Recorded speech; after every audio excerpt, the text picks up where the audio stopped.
Hello students, welcome to my YouTube channel Babita Singh Chemistry Classes. This lecture is for 10th class for the subject of biology.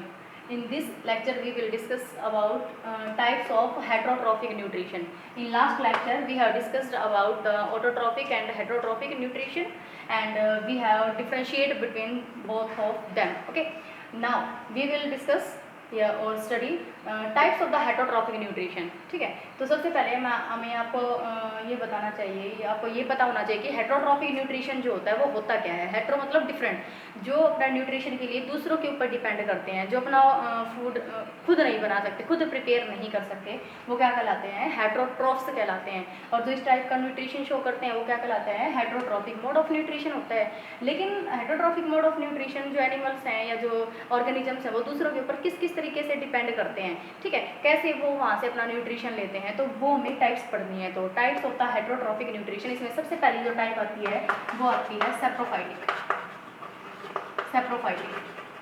ठीक है, saprophytic nutrition. जो saprophytic nutrition होता है इसके अंदर क्या होता है कि जो ऑर्गेनिजम्स हैं वो फीड करते हैं किसके ऊपर, डेड एंड डिकेइंग ऑर्गेनिजम्स। ठीक है, मतलब कि अपने फूड के लिए सेप्रोफाइटिक न्यूट्रिशन ऐसा न्यूट्रिशन है जिसमें सेप्रोट्रॉफ्स, ठीक है, जो सेप्रोट्रॉफ्स होते हैं वो दूसरों के ऊपर डिपेंड करते हैं कि अपने भोजन के लिए, लेकिन किसके ऊपर डिपेंड करेंगे, डेड एंड डिकेइंग एनिमल्स, जो मर चुका है एनिमल, जो डेड हो चुका है, ठीक है, उसके ऊपर डिपेंड करते हैं। तो इसमें क्या लिखोगे, the organisms feed on dead and decaying organisms, या डिकेइंग मैटर लिख सकते हो आप, ठीक है, इज कॉल्ड सेप्रोट्रॉफ्स। ठीक है, उनको हम क्या बोलेंगे, सेप्रोट्रॉफ्स बोलेंगे। लेकिन जो इस टाइप का न्यूट्रिशन करते हैं, जो न्यूट्रिशन सेप्रोट्रॉफ्स जो इस टाइप का न्यूट्रिशन कर रहे हैं उनको उसको क्या बोलेंगे, हम सेप्रोफाइटिक न्यूट्रिशन बोलते हैं। ठीक है, डेड एंड डिकेइंग ऑर्गेनिजम्स के ऊपर जो ग्रो कर जाते हैं। इसमें एग्जाम्पल आ जाएगा फंगी। ठीक है, अभी डेफिनेशन लिख सकते हैं। सेप्रोफाइटिक हो गया। सेकंड होता है parasitic, which is most important,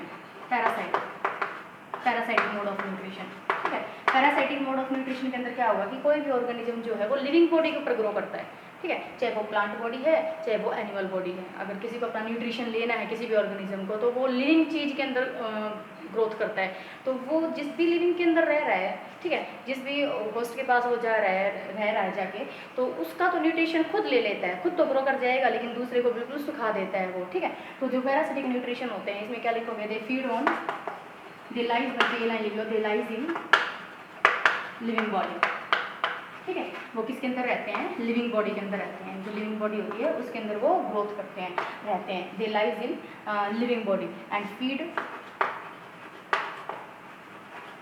from the living organism. वही चीज़ आ जाएगी कि लिविंग ऑर्गेनिज्म से क्या करते हैं, अपना न्यूट्रिशन लेते हैं, तो वो क्या कहलाते हैं, पैरासाइट्स कहलाते हैं। और ऐसे पैरासाइट्स जो इस टाइप का न्यूट्रिशन शो करते हैं, ऐसे ऑर्गेनिज्म जो इस टाइप का न्यूट्रिशन शो करते हैं, उसको क्या बोलते हैं, पैरासिटिक न्यूट्रिशन बोलते हैं। तो एग्जांपल आ जाएगा इसमें पैरासाइट का एग्जांपल अगर मैं आपको बताऊं तो जो पहले तो आप देखेंगे कि एनिमल पैरासाइट कौन सा होगा, एनिमल पैरासाइट, तो उसमें एग्जांपल आ जाएगा प्लाज्मोडियम, मलेरियल होता है ये प्लाज्मोडियम। ठीक है, टीनिया सोलियम बोलते हैं, ये छोटे बच्चों के पेट में कीड़े हो जाते हैं तो वो टीनिया सोलियम। ठीक है, जू जो लाउस होती है वो भी किसका एग्जांपल होती है, पैरासिटिक न्यूट्रिशन का एग्जांपल होती है, वो भी पैरासाइट है। ठीक है, और जो उसमें है प्लांट के लिए, प्लांट पैरासाइट का एग्जांपल लिखो, यहाँ पे आपको पता है कसकटा। ठीक है, कसकटा जो होती है, कसकटा, उसको हिंदी में क्या बोला जाता है, अमरबेल बोला जाता है। ठीक है, अमरबेल जो होती है जिस भी प्लांट के ऊपर जाती है उसका न्यूट्रिशन वो खुद ले जाती है। ठीक है, लेकिन उस प्लांट को ग्रो नहीं करने देती, तो ये क्या कहलाते हैं, पैरासिटिक न्यूट्रिशन होता है। ठीक है, अब आते हैं नेक्स्ट पे। वो थर्ड वाला कौन सा होता है, होलोजोइक न्यूट्रिशन, जो ह्यूमन बीइंग्स के द्वारा किया जाता है। ठीक है, जो डिफरेंट ऑर्गेनिजम्स के द्वारा भी किया जा सकता है। ओके, तो थर्ड वाला कौन सा है, होलोजोइक न्यूट्रिशन। तो इसके अंदर होता क्या है, होलोजोइक न्यूट्रिशन के अंदर कि कंप्लीट बॉडी जो है, मतलब कॉम्प्लेक्स, कोई भी ऑर्गेनिज्म जो है वो कॉम्प्लेक्स फूड के ऊपर अपना फीडिंग करता है। ओके, तो होलोजोइक न्यूट्रिशन के अंदर क्या होगा, लेकिन वो जो ऑर्गेनिज्म फीड कर रहा है उसके पास क्या होता है, स्पेशल टाइप के ऑर्गन्स होते हैं लाइक माउथ। ठीक है, तो वो कॉम्प्लेक्स फूड के ऊपर फीड करते हैं। इसमें क्या लिखेंगे, they feed on complex food by special organ like mouth. ठीक है, जैसे माउथ है, माउथ के द्वारा कॉम्प्लेक्स फूड के ऊपर ग्रो करते हैं वो, और उसको क्या बोलते हैं, ऐसे जो सब वो होते हैं एनिमल्स होते हैं वो कौन सा न्यूट्रिशन करते हैं, होलोजोइक न्यूट्रिशन करते हैं। ठीक है, ऐसे ऑर्गेनिज्म जो होते हैं वो होलोजोइक न्यूट्रिशन करते हैं। उसमें एग्जांपल आ जाएगा ह्यूमन बीइंग। ठीक है, ह्यूमन बीइंग भी है। ठीक है, तो वो क्या होता है, होलोजोइक न्यूट्रिशन शो करते हैं। अब होलोजोइक न्यूट्रिशन के स्टेप्स हैं, स्टेप्स ऑफ, क्योंकि ह्यूमन बीइंग की जब बात आ गई तो इसका मतलब इसको डिटेल में पढ़ना पड़ेगा। Steps of holozoic nutrition.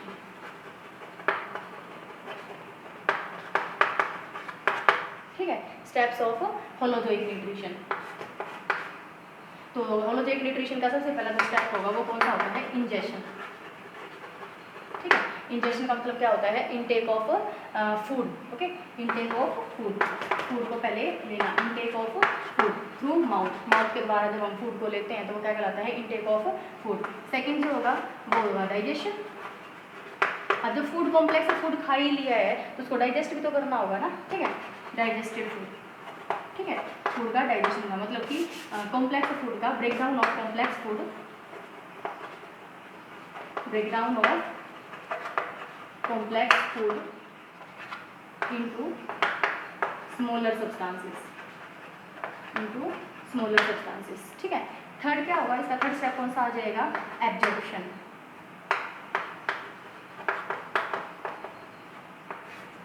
ठीक है, जो एब्जॉर्प्शन होगा उसके अंदर क्या होगा कि जो फूड पार्टिकल तुमने खाया है, ठीक है, जिसका ब्रेक डाउन हो चुका है, उसका किसके अंदर एब्जॉर्प्शन हो जाना, किसके अंदर चले जाना, उसका ब्लड के अंदर चला जाना। ठीक है, तो absorption of food by blood. ठीक है, फोर्थ कौन सा आ जाएगा, असाइमिलेशन। जो असाइमिलेशन होता है इसके अंदर क्या होगा कि जो एब्जॉर्ब किया है फूड, ठीक है, उससे क्या लेना, न्यूट्रिएंट्स, इनटेक ऑफ न्यूट्रिएंट्स। ठीक है, न्यूट्रिएंट्स लेना। और जो लास्ट में है फिफ्थ वाला वो कौन सा आ जाएगा, इजेशन। अब जो कॉम्प्लेक्स फूड था वो जो डाइजेस्ट हुआ था, डाइजेस्ट होने के बाद एब्जॉर्ब कर लिया गया ब्लड स्ट्रीम के द्वारा और फिर वो उससे न्यूट्रिएंट्स ग्रहण कर लिए गए। उसके बाद जो अनडाइजेस्टेड फूड है वो उसको बॉडी से बाहर भी जाना है तो उसको क्या बोलते हैं, हम इजेशन बोलते हैं। तो इजेशन क्या होता है, रिमूवल ऑफ वेस्ट मटेरियल। तो ये 5 स्टेप होंगे किसके, होलोजोइक न्यूट्रिशन के। ठीक है, होलोजोइक न्यूट्रिशन जो होता है वो 5 स्टेप में कंप्लीट होता है। और होलोजोइक न्यूट्रिशन कौन कौन से एनिमल्स कर सकते हैं, हर्बीवोर्स, कार्निवोर्स और ओमनिवोर्स। ये आपने लोअर क्लास में भी पढ़े हुए हैं, इनको मैं आगे डिटेल में नहीं करवाऊंगी। ठीक है, तो एक एक करके पढ़ना है। Nutrition in plants. ठीक है, प्लांट्स के अंदर न्यूट्रिशन इन प्लांट्स। सभी जानते हैं कि प्लांट्स जो है वो न्यूट्रिशन किसके थ्रू करते हैं, कौन से प्रोसेस के थ्रू करते हैं, फोटोसिंथेसिस प्रोसेस के थ्रू। ठीक है, फोटोसिंथेसिस एक प्रोसेस होता है, फोटोसिंथेसिस उसके थ्रू। तो आपको पता है इसकी डेफिनेशन तो कि भाई जो ग्रीन प्लांट्स होते हैं, लीव्स जो होती हैं वो कार्बन डाइऑक्साइड, वाटर और सनलाइट की प्रेजेंस में क्या बना देती हैं, फूड बना देती हैं, और food in the form of glucose. ठीक है, और उससे बहुत ज़्यादा एनर्जी जो है वो बाहर निकलती है। तो ये कौन सा प्रोसेस होता है, फोटोसिंथेसिस का। ठीक है, तो फोटोसिंथेसिस के दौरान क्या है कि भाई एसेंशियल स्टेप्स कौन से रहेंगे, एसेंशियल कंडीशंस कौन सी रहती हैं। एसेंशियल कंडीशंस अगर कोई पूछे तो सनलाइट का होना जरूरी है। ठीक है, और कार्बन डाइऑक्साइड का होना जरूरी है, वाटर का होना जरूरी है, तभी तुम्हारे पास क्या बनेगा, ग्लूकोज बनता है जाके। ठीक है, और उससे ऑक्सीजन जो है वो बाहर निकल जाती है। ओके, तो फोटोसिंथेसिस आप पढ़ लेंगे, इसकी रिएक्शन आप लिख सकते हो, CO2 + H2O किसकी प्रेजेंस में, सनलाइट की प्रेजेंस में, और क्लोरोफिल होना चाहिए। ठीक है, क्या होना चाहिए, क्लोरोफिल। ओके, क्लोरोफिल होगा तो क्या बन जाएगा, C6H12O6। ठीक है, और ऑक्सीजन गैस और एनर्जी। ठीक है, बहुत ज़्यादा एनर्जी होती है वो मिलती है, क्या मिल जाता है तुम्हें यहाँ पर, ग्लूकोज मिल जाता है, ग्लूकोज। ओके, ग्लूकोज का फॉर्मेशन हो जाता है। तो ये तो कौन सा प्रोसेस था, फोटोसिंथेसिस प्रोसेस। मतलब क्लोरोफिल का होना जरूरी है और सनलाइट का होना जरूरी है। और क्लोरोफिल कहाँ पे प्रेजेंट होता है, ग्रीन लीव्स के अंदर प्रेजेंट होता है। ओके, अब इसको पढ़ेंगे आगे कि भी कौन कौन से स्टेप्स हैं। ठीक है, steps for the photosynthesis. Steps पे आप जानते ही हैं कि कार्बन डाइऑक्साइड का होना जरूरी है और वाटर का होना जरूरी है, मतलब इंग्रेडिएंट कौन कौन से हैं इसके। अब आ जाओ स्टेप्स 4। फोटोसिंथेसिस, फोटोसिंथेसिस, ठीक है। सबसे पहले क्या होगा, एब्जॉर्प्शन ऑफ लाइट एनर्जी। सबसे पहला स्टेप कौन सा आएगा, एब्जॉर्प्शन ऑफ लाइट एनर्जी, जो सनलाइट एनर्जी है उसका एब्जॉर्प्शन करना, ठीक है। फिर सेकंड पॉइंट क्या होगा कि वो जो लाइट एनर्जी आई है उसको किसमें कन्वर्ट करना है, केमिकल एनर्जी के अंदर। नेक्स्ट कौन सा आ जाएगा, conversion of light energy into chemical energy, ठीक है। केमिकल एनर्जी में उसको कन्वर्ट कर देना, ओके। हो गया इतना, conversion of light energy into the chemical energy. और उस केमिकल एनर्जी की वजह से जो वाटर है उसका ब्रेक डाउन हो जाना, और वाटर जब ब्रेक डाउन होगा तो क्या रिलीज करेगा, ऑक्सीजन, ठीक है। तो break down of H2O to give oxygen, ठीक है। ऑक्सीजन दे दिया इसने। अब उसके बाद क्या होगा कि जो ये है तुम्हारे पास ब्रेक डाउन, यहाँ पे अब तुमने क्या किया पहले पढ़ लेते हैं। एब्जॉर्प्शन क्या, सनलाइट का, सनलाइट ली हमने, फिर उसको किसमें कन्वर्ट कर दिया, केमिकल एनर्जी को। लाइट एनर्जी, सनलाइट एनर्जी को किसमें कन्वर्ट हुआ, ये केमिकल एनर्जी के अंदर। फिर क्या होगा कि जो वाटर है वो ब्रेक डाउन होगा और वो क्या दे देगा, ऑक्सीजन दे देगा। और जो यहाँ पर CO2 यूज हो रही है ना, ठीक है, यहाँ पर जो CO2 यूज हुई है, इट कन्वर्ट, इसका रिडक्शन होना स्टार्ट हो जाएगा। तो अब ये लिख दो, reduction of CO2 to carbohydrates, reduction of CO2 to carbohydrates, ठीक है। आप देख सकते हैं ये क्या है, कार्बोहाइड्रेट। ग्लूकोज बेटा कार्बोहाइड्रेट की टाइप है। कार्बोहाइड्रेट्स ऐसे वो सब्सटेंस होते हैं जिनके अंदर कार्बन, नाइट्रोजन और ऑक्सीजन प्रेजेंट होती है, ठीक है। और कार्बोहाइड्रेट्स 3 टाइप के होते हैं, मोनोसैकेराइड्स, डाइसैकेराइड्स और पॉलीसैकेराइड्स। तो ग्लूकोज जो है वो किसका एग्जाम्पल है, मोनोसैकेराइड का एग्जाम्पल है, ठीक है। ये आप आएगा भी प्लस 2 क्लास में आप पढ़ोगे इसमें से। तो रिडक्शन ऑफ CO2 कार्बोहाइड्रेट्स। और जो फोटोसिंथेसिस प्रोसेस है वो होती कहाँ पर है, वो कहाँ पर होती है, एक स्पेशल टाइप की सेल होती है बेटा, मेसोफिल सेल, ठीक है, वहाँ पे होती है। लास्ट में आप क्या लिख सकते हो कि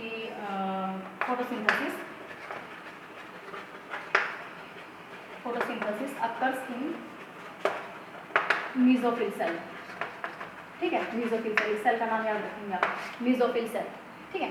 that contains chloroplast, pigment chloroplast, जिसकी वजह से क्या होता है, फोटोसिंथेसिस का प्रोसेस होता है, ओके। अब ये जो फोटोसिंथेसिस है ये 2 फेज के अंदर होता है। इट टेक्स प्लेस इन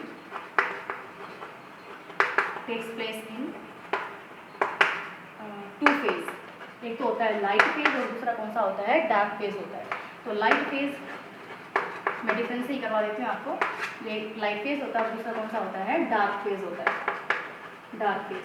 तो इसके नाम से ही डिफाइन है फर्स्ट पॉइंट तो कि इसको लाइट की ज़रूरत होगी और इसको लाइट की ज़रूरत नहीं है, ठीक है। In the presence of light,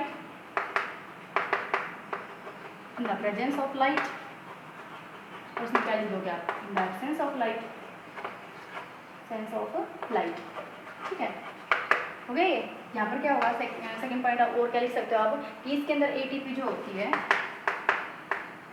ATP produced, ठीक है।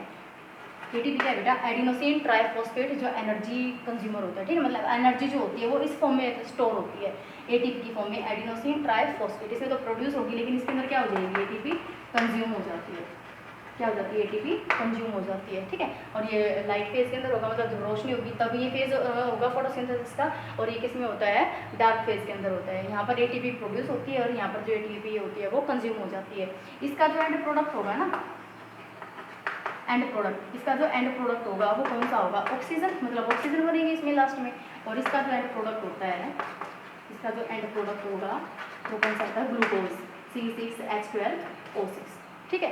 तो यहाँ पर हमने क्या पढ़ा कि स्टार्टिंग से लेकर चलते हैं, मैं बहुत करवा देती हूँ आपको कि जो हेटरोट्रॉफिक न्यूट्रिशन होता है वो 5 टाइप का होता है। सैप्रोफाइटिक पढ़ लिया हमने, पैरासिटिक पढ़ लिया, और तीसरा कौन सा पढ़ा था, होलोजोइक। तो ह्यूमन बींग्स कौन सा न्यूट्रिशन करते हैं, होलोजोइक न्यूट्रिशन करते हैं, ठीक है। तो इसमें आएगा कि जो होलोजोइक न्यूट्रिशन वो हम पढ़ेंगे, एनिमल्स के अंदर भी पढ़ेंगे, और प्लांट्स में हमने स्टार्ट किया है न्यूट्रिशन इन प्लांट्स। तो प्लांट्स में न्यूट्रिशन कौन से प्रोसेस के थ्रू होता है, फोटोसिंथेसिस प्रोसेस के थ्रू होता है। और फोटोसिंथेसिस कहाँ पे होता है, ग्रीन लीव्स के अंदर होता है। और वो कौन सी सेल होती है, उसके अंदर मेसोफिल सेल होती है, ठीक है, जिसके अंदर क्लोरोप्लास्ट प्रेजेंट होता है, जिसकी वजह से उसका कलर ग्रीन कलर का होता है, ठीक है, ग्रीन होता है। और वो मतलब सनलाइट को लेने में बहुत मतलब कि इंपॉर्टेंट रोल प्ले करता है।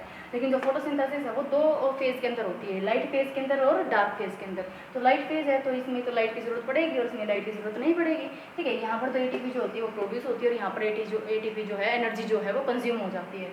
ये क्या, इसका एंड प्रोडक्ट कौन सा होगा, ऑक्सीजन, इसका एंड प्रोडक्ट कौन सा होगा, ग्लूकोज, ठीक है। अच्छा, टेम्परेचर का क्या इफेक्ट रहेगा, टेम्परेचर का इस पर तो कोई इफेक्ट नहीं रहेगा क्योंकि ये तो होती ही किसकी वजह से है, लाइट की वजह से होती है, तो टेम्परेचर का यहाँ पर कोई इफेक्ट नहीं होगा।